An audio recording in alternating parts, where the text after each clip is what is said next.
Good day. Before I proceed with this video, just again a reminder to anybody watching any of our videos on Rumble that if you go to the top of the video, you will see a red maroon button. If you press it, that will take you directly to our locals homepage, where you can become a member of our thriving community. And if you become an active member, you can publish your own exclusive content and also participate actively in my live streams, which take place on locals every Wednesday at 1400 hours Eastern Standard Time, 1900 hours London time. Well, this has been another of those extraordinary days this March. March 2022 is going to be a month which future historians are going to be writing about extensively. But this has been an extraordinary day. And we've had three important developments over the course of today. The first, perhaps the most important, is a conversation between the President of the United States, President Biden, and the Chinese President Xi Jinping. We've also had President Putin of Russia attending a concert in Moscow where he gave a rousing speech to to his supporters, to the Russian people, in connection with the events in Crimea back in 2014, but also obviously in connection with the events of the current war. And third, and far from least, we've also had confirmation that the long-standing chair and much respected chair of the Russian Central Bank, Elvira Nabiullina, has been reappointed to her post by Vladimir Putin, and she has given a very interesting perspective on the direction she sees the Russian economy taking. But before I go forward to discuss these latest developments, I just wanted to say a little more about what I have gleaned about the military situation in Ukraine. Now, I would say that there is an enormous amount of disinformation about this, much of which, by the way, appears to be originating, as far as I can see, from Britain.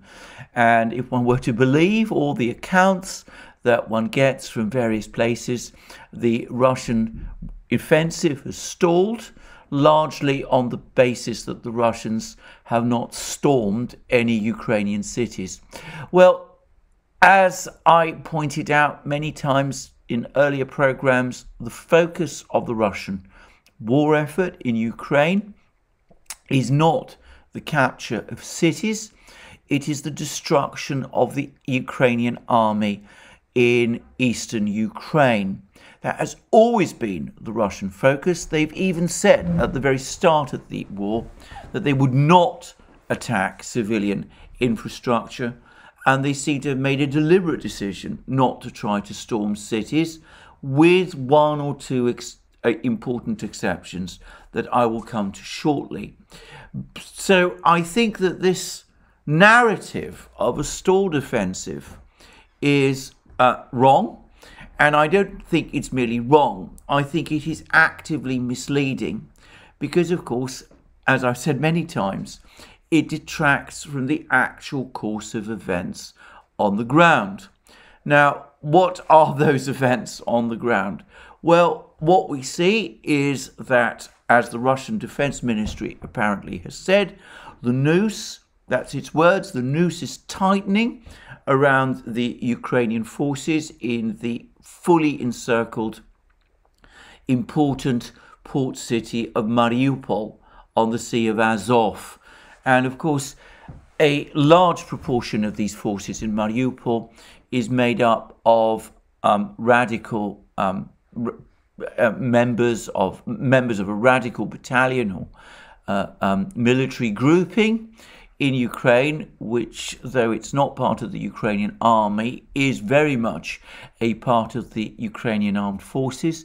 It's part of Ukraine's National Guard, despite its ideology being the ideology that was prevalent in Central Europe and in Germany during the 1930s and 1940s, as its members basically make no attempt to conceal. So the fighting in Mariupol is apparently intense. These forces, these Ukrainian forces, have now been pushed to the very center of the city, which the Russians and their militia allies have now reached. There's talk that the Ukrainian resistance in Mariupol is undergoing extreme stress, and that it may shortly be broken down into penny packets. And there's various assessments from various people who know more about war than I do as to how long this battle in Mariupol can continue, but everybody seems to accept that it's only a matter of hours or days and before Mariupol is fully cleared. And I should say, if the British Ministry of Defence wants a case of a Ukrainian city falling to the Russians, well, it's likely that Mariupol will be won. And this is an important battle, not just because of the fact that it's a city that will have been captured, but more importantly from the Russians, because a significant part of Ukraine's armed forces will have been captured in Mariupol also. And I also gained reports earlier, I also read reports earlier today, reports which, of course, to repeat again, I am in no position to corroborate, that an entirely different grouping of the Ukrainian army in the north of Donbass, around the town of Severodonetsk, has also been encircled, and that an important town called Rubzhnoye has also been captured, this time by the militia of the two republics, of the republics of the Donbass, the Donetsk and Lugansk People's Republics. Now, I'm going to just, before I proceed further, discuss briefly this report that was floating around yesterday, that the United States claims that 7,000 Russian soldiers have been killed over the course of this operation, and the 25,000 have been wounded. Well, I'm going to say straight away, I don't know how many Russian soldiers have been killed over the course of this operation, and how many have been wounded.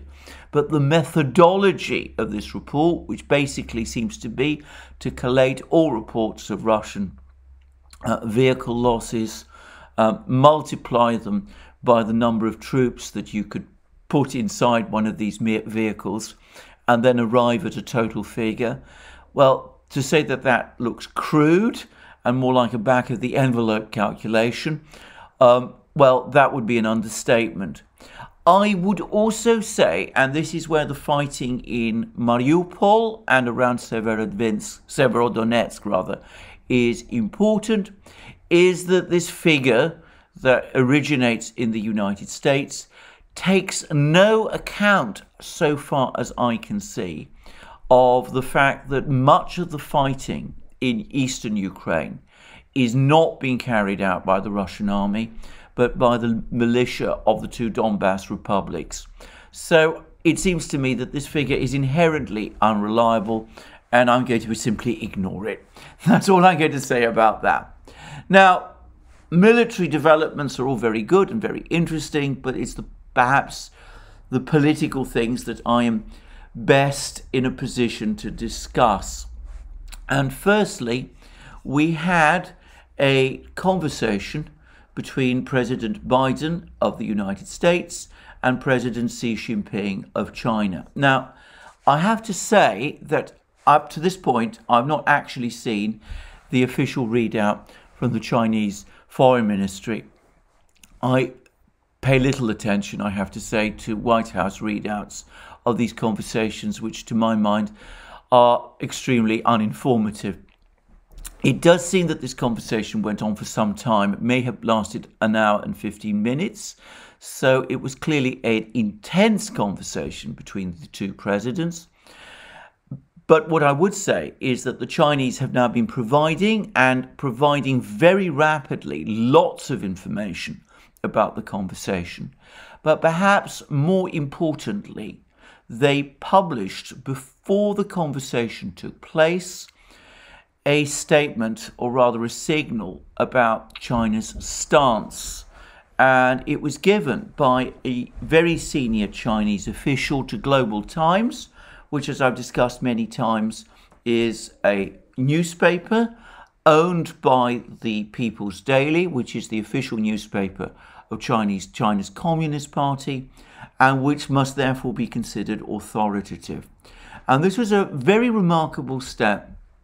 China doesn't usually send its senior officials out to talk to the Chinese media before conversations. It's not something the Chinese do. The US, of course, does it all the time. But this is a break, a departure from usual Chinese practice.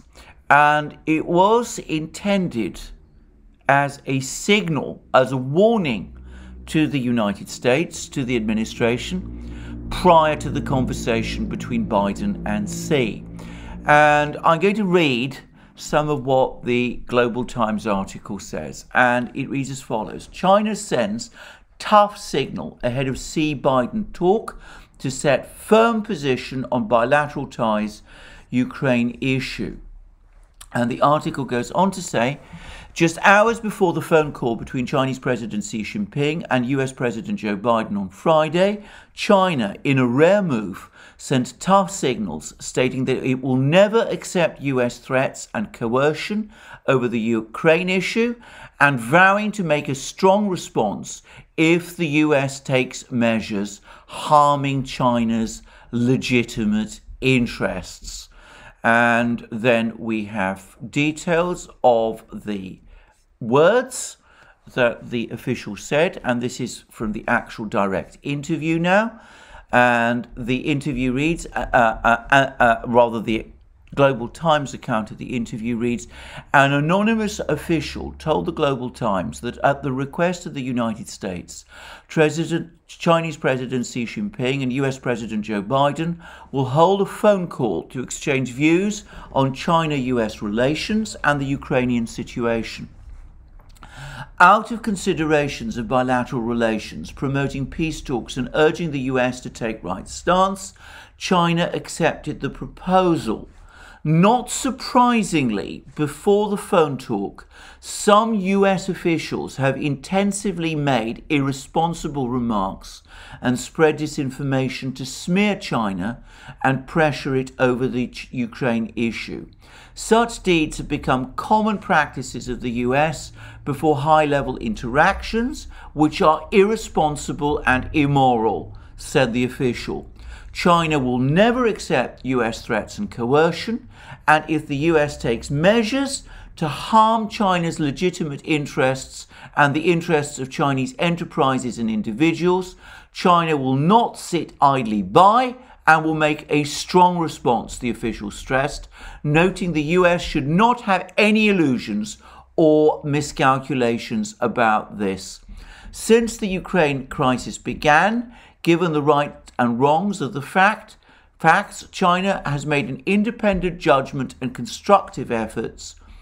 China has insisted on independent diplomatic policies, respected the sovereignty and integrity of every country, abided by the United Nations Charter and principles, paid attention to the security concerns of all countries, and supported all efforts to facilitate handling the crisis peacefully, said the official.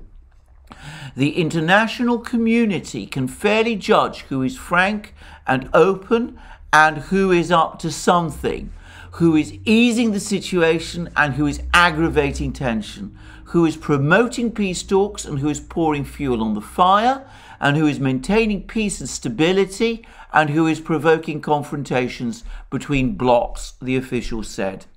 As the initiator and directly concerned party of the Ukraine crisis, the United States should reflect on its own role, earnestly assume its historical responsibility, and take concrete actions to resolve the crisis and win the trust of the international community, the official said.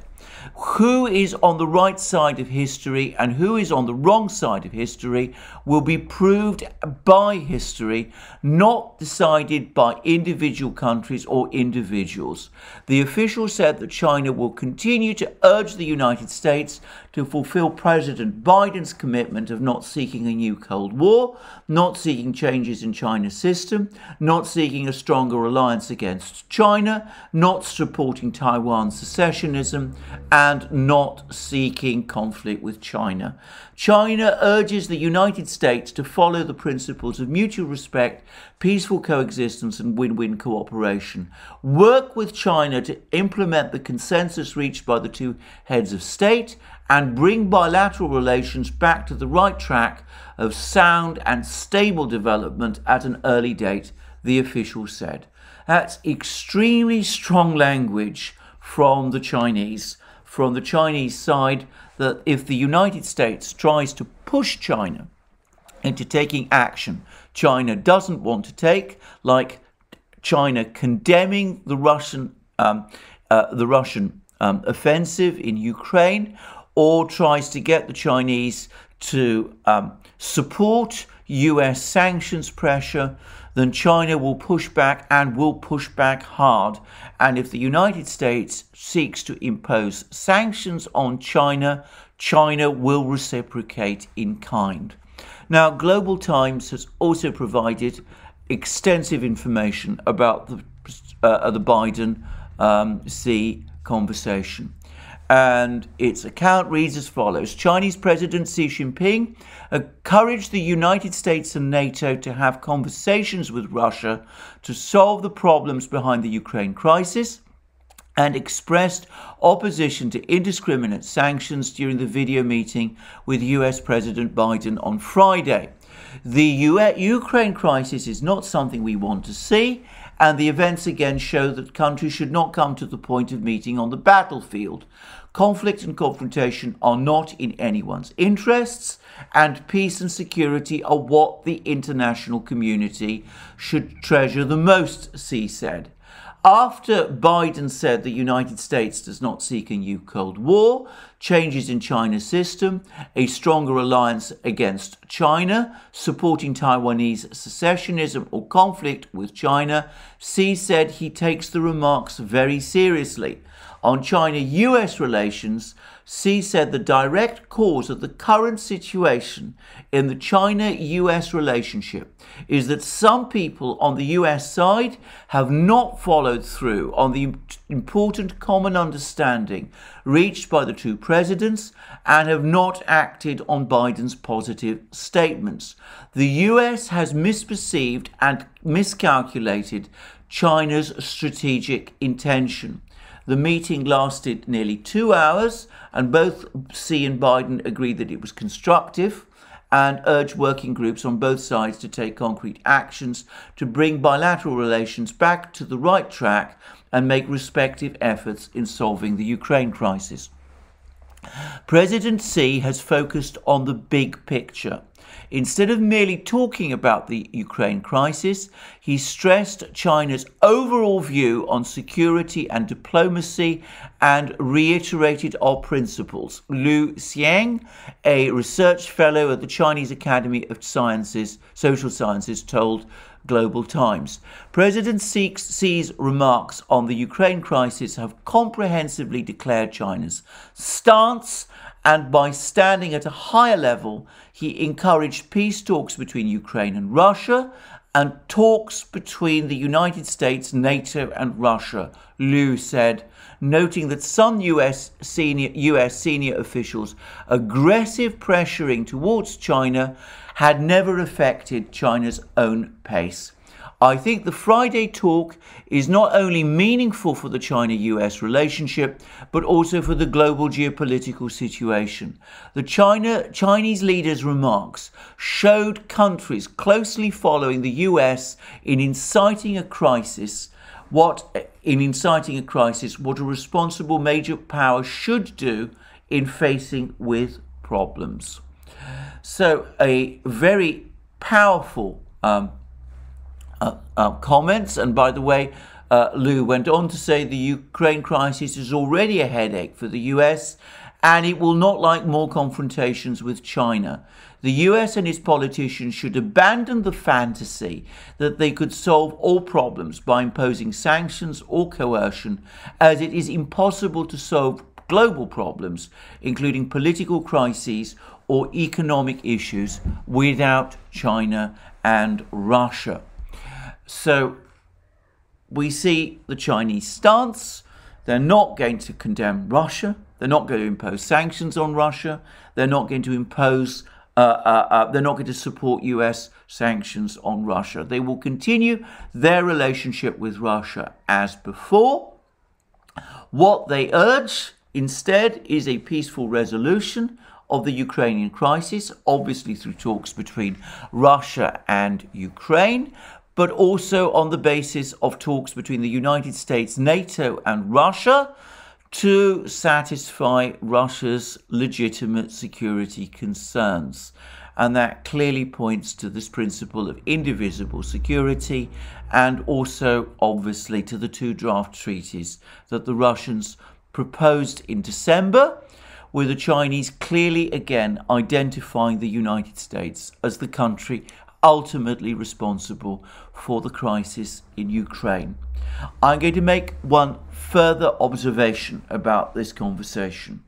It reminds me very much of the conversations that Biden had with Putin over the course of last year.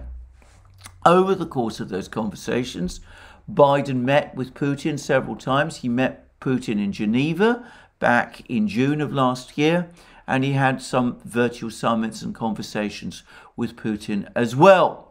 And the Russians heard Biden talk about the US recognizing Russia's legitimate security concerns and being willing to work to try to satisfy them.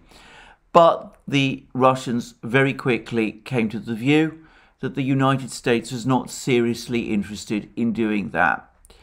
I have to say that I think that the Chinese feel that things are developing in the same direction. When we read, for example, that the President of the United States, the Chinese feel that the President of the United States made certain promises to them about seeking to avoid confrontation, but that these statements that he made are then contradicted by the actions of US officials. That mirrors very closely a lot of the complaints that the Russians were making last year. Note these words in Global Times. On China-US relations, Xi said the direct cause for the current situation of the China-US relationship is that some people on the US side have not followed through on the important common understanding reached by the two presidents and have not acted on Biden's positive statements. The US has misperceived and miscalculated China's strategic intention.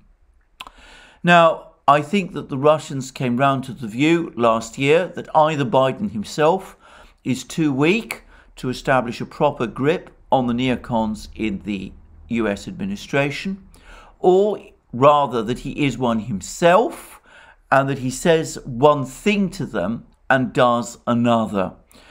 I think the Chinese are rapidly coming to exactly the same view.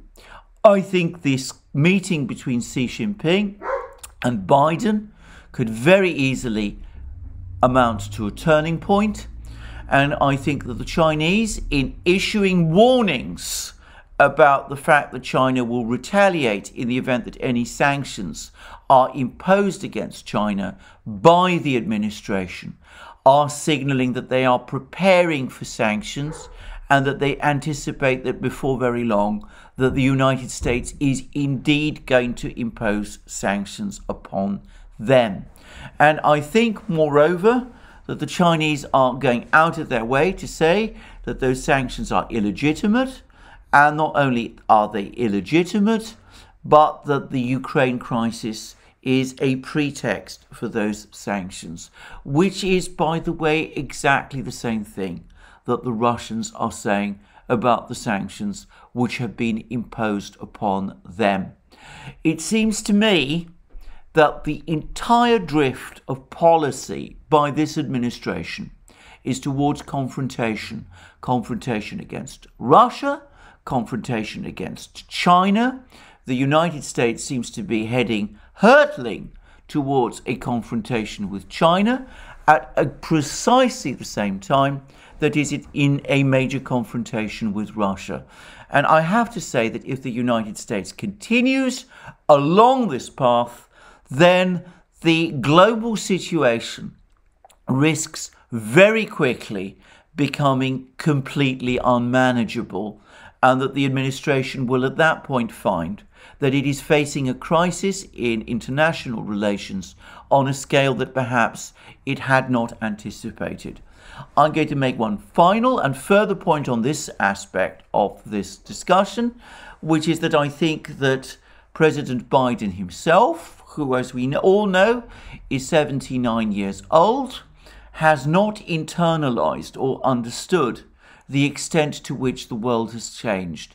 I think he still believes that we are in the world of, say, 2000, when the United States was the undisputed superpower, able to exercise decisive control over the entire direction of economic and world policy.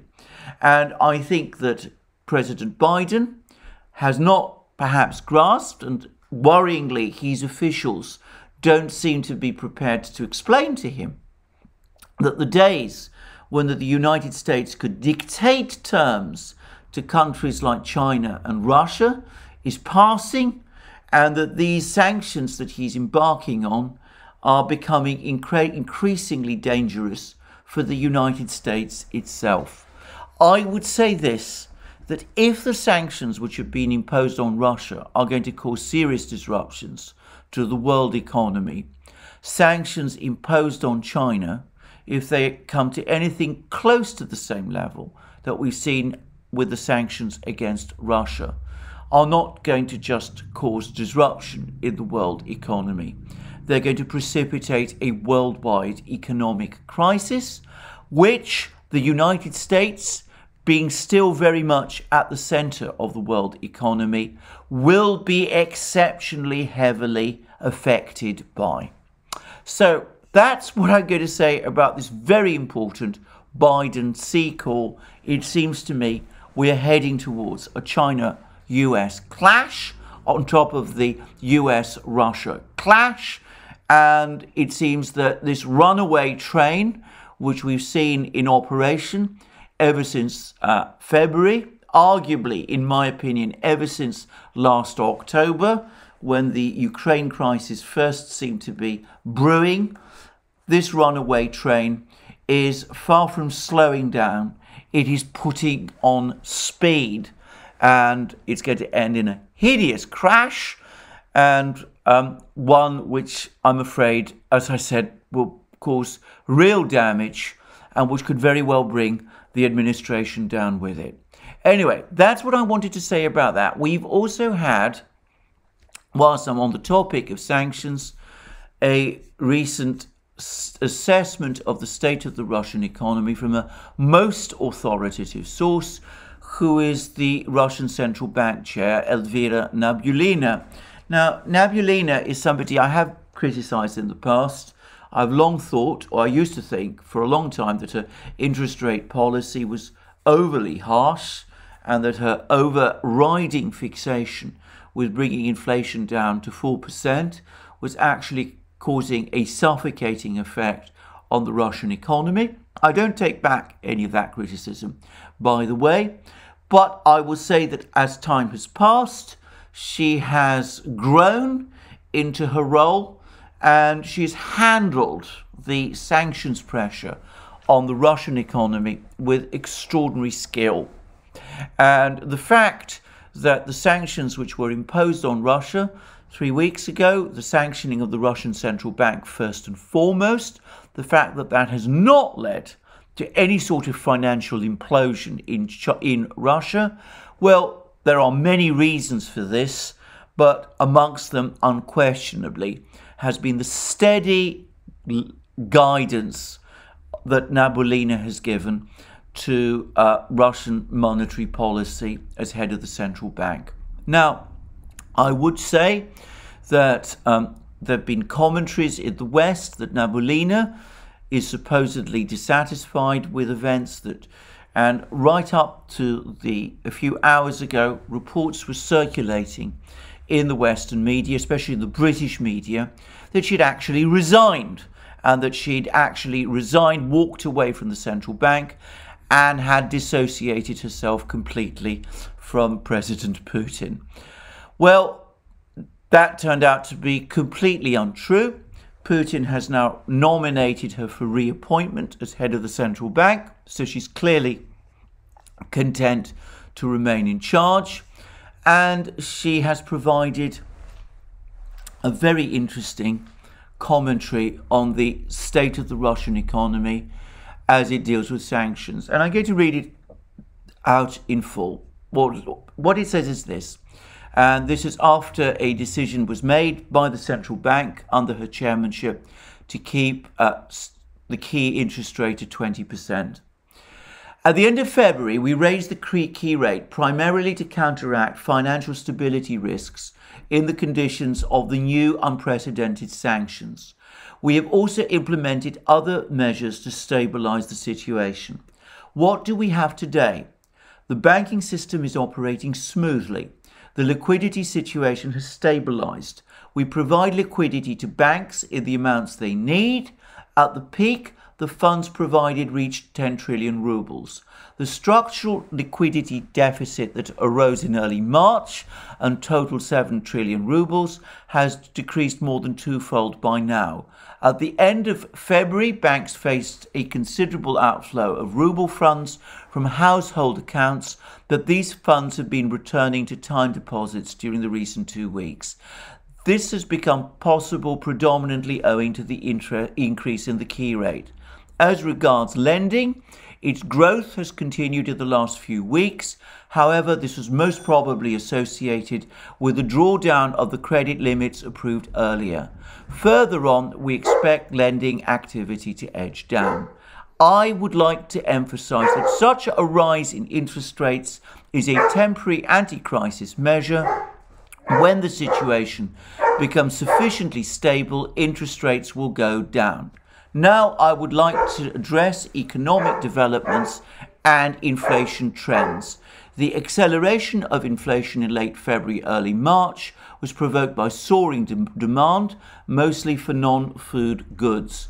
People were actively buying household appliances, cars, electronic devices, and furniture, fearing that the range and affordability of these goods will decrease drastically due to the imposed sanctions, the exit of some foreign companies from the Russian market, and a weaker ruble. During the second week of March, this feverish demand declined somewhat. Another segment showing surge in consumer activity is non-perishable food products, including cereals, flour, pasta, and sugar. The products are mostly manufactured in Russia using domestic raw materials. Russia has sufficient stocks of these products, and companies continue to manufacture them. As the soaring demand decreases, price dynamics in this segment will return to normal. Moreover, prices for some products might even lower. Further inflation trends will depend on how fast the economy adjusts to the new conditions.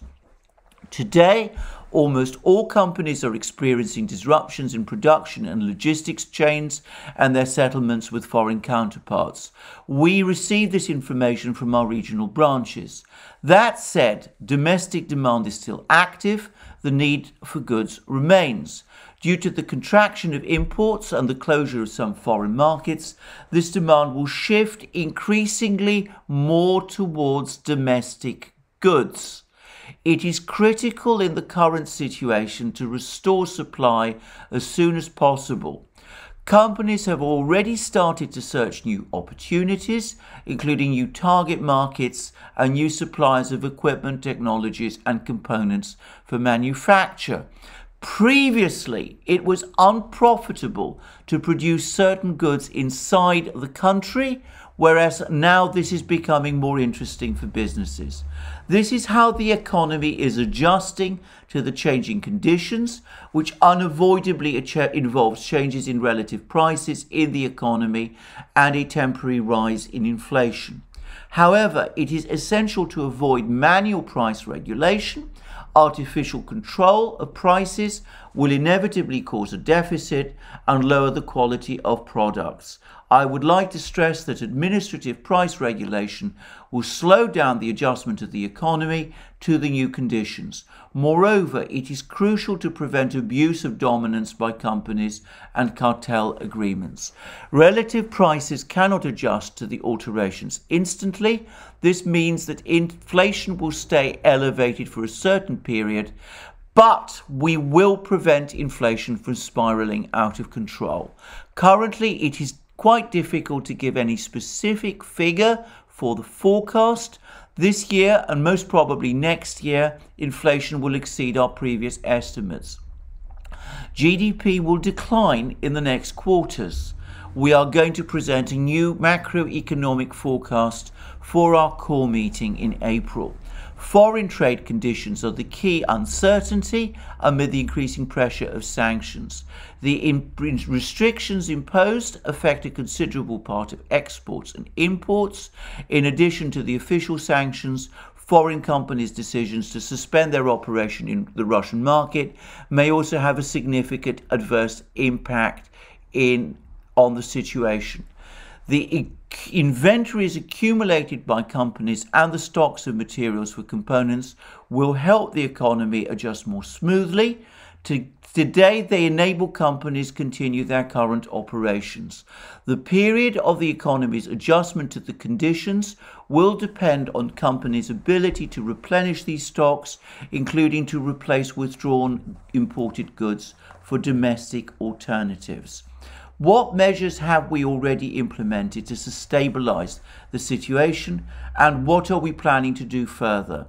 Firstly, we have implemented some elements of capital controls. This is a forced decision as the central bank's opportunities to reuse international reserves are limited. The mandatory sale of foreign currency earnings and a number of other measures ensure an inflow of foreign currency needed for foreign trade transactions into the domestic market. Secondly, we have approved a wide range of anti-crisis measures to support the financial sector. In recent years, we have been taking significant efforts to improve the autonomy of Russia's financial infrastructure and enhance the stability of the banking system. As a result, the Russian payment infrastructure ensures the continuity of payments even amid the imposed restrictions. Moreover, banks are able to meet the needs of their clients, those companies and individuals who are facing hardships, and restructure their loans. Then she talks at some length about support for the real sector of the economy. And in conclusion, she says that she expects inflation to be brought back to target by 2024. That's 4%. Now, unpacking all of this, my clear impression is that she expects a certain contraction caused by supply chain difficulties over the course of 2022, but a recovery in 2023 and a return to stable prices, 4% inflation, which is the Russian central bank's long-term target, and an economic recovery by 2023. She does not expect the financial system to implode, and she thinks that the new conditions will accelerate industrial growth in Russia as Russian companies start to source goods which they had previously imported from abroad within Russia itself. Now, it's important here to say that the Russians, over the last 8 years, since sanctions started to be imposed on them in 2014, have to a very great extent already covered all their import needs in what you might call the high technology, heavy industry sectors. These are the ones that take a long time to turn round. There's still work to do, but for example, they seem to be confident that they can accelerate aircraft construction to make up for the fact that they won't be able to buy aircraft from the West. And there's been quite a lot of discussion about this. So the area of vulnerability remains the consumer goods sector, but Nabiullina clearly expects the financial system in Russia to continue to operate smoothly. She expects the services sector to continue to function. Demand will therefore be sustained. And my experience of the consumer goods sector, which I, by the way, obtained as a person who used to work in insolvency matters some years ago, is that this is in fact the most flexible sector in the entire part of the real economy. So what I suspect we're going to see is that just as import substitution has been extremely effective in Russia's agricultural sector and its heavy industry and high technology sectors, so we will see very rapidly that it will evolve and accelerate in its consumer goods and services industries. In fact, I would guess that this is actually the least difficult part of it. So, overall, a very optimistic perspective of things from Nabiullina as far as the Russian economy is concerned. I would add that Nabiullina seems to be looking for a Russian recovery and a decline in inflation in Russia to happen in 2023-2024 at precisely the time when I suspect that economic problems in the West, structural high inflation, probable recession pressures will accelerate to the highest level in the West. I also get the impression, by the way, that she personally wants to see these changes, that she's probably hankered for them for some time, and that from her point of view, this is a positive change in the overall situation in Russia. So, without perhaps moving too far ahead, it seems to me that the predictions that we've been making, Tom Longo, Gonzalo Lira, Alex Christoforou, and myself in our various programs for the Duran, and also obviously here on my own channel, that the Russian economy will adjust very rapidly to this sanctions pressure and is certainly not going to collapse or fall apart or do any of those things. Well, it's now been confirmed by the head of Russia's central bank, a person who the Western financial community has great respect for and whose opinions are widely seen as authoritative, and who, from my experience, is never someone to talk things up, but someone who always says things as they actually are. So the intention that some people in the United States, the administration, were expressing of a sanctions crippling the Russian economy, if you believe Nabiullina, it's more likely to do the opposite. It's more likely to strengthen it in the long term by Russianizing even more the Russian consumer goods part of the economy. I will finish this program by reverting to the other topic, which is these endless negotiations that are taking place between the Ukrainians and the Russians. And the Russian lead negotiator, Vladimir Medinsky, has now expressed where we are with those. He says that the Ukrainians have essentially accepted that they're never going to join NATO. Well, we know that already, but that they are holding out for security guarantees from various countries. I suspect that the Russians are very suspicious about these Ukrainian demands for security guarantees. And they're probably saying to themselves, is this actually another device by Ukraine to get some kind of alliance set up with NATO? In which case I think the Russians will positively, emphatically reject that. Medinsky has also said that there's been some movement on the future makeup of the Ukrainian armed forces, but that there's been no full agreement about this. On other issues, the purging of Ukraine of its radical tendencies, and of course on the territorial questions, well, clearly there's been no movement at all. And Medinsky has made it absolutely clear that the summit meeting between Zelensky and Putin, that's been much talked about and discussed, can only happen once a text of a legally binding treaty between Russia and Ukraine is finally agreed, and then and only then will the two presidents finally meet. Now, I'm going to say straightforwardly, I don't think these negotiations are going to go anywhere fast. One Ukrainian official speculated they might reach fruition sometime in May. I would have thought that the real emphasis is going to continue to be in the battlefields, and the Russians are clearly rejecting any proposals for ceasefires whilst the negotiations are ongoing. So there we are.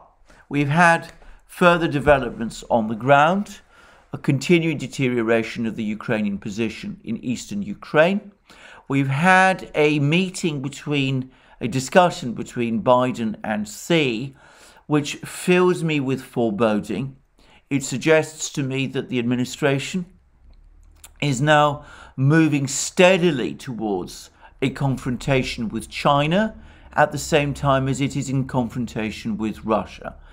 A very confident statement from the head of the Russian Central Bank, Elvira Nabiullina, reappointed to that post, contrary to the expectations and wishes, and indeed media reports of some people in the West, and negotiations between the Russians and the Ukrainians, which seem to be going nowhere fast. This march continues to be a march of extraordinary events.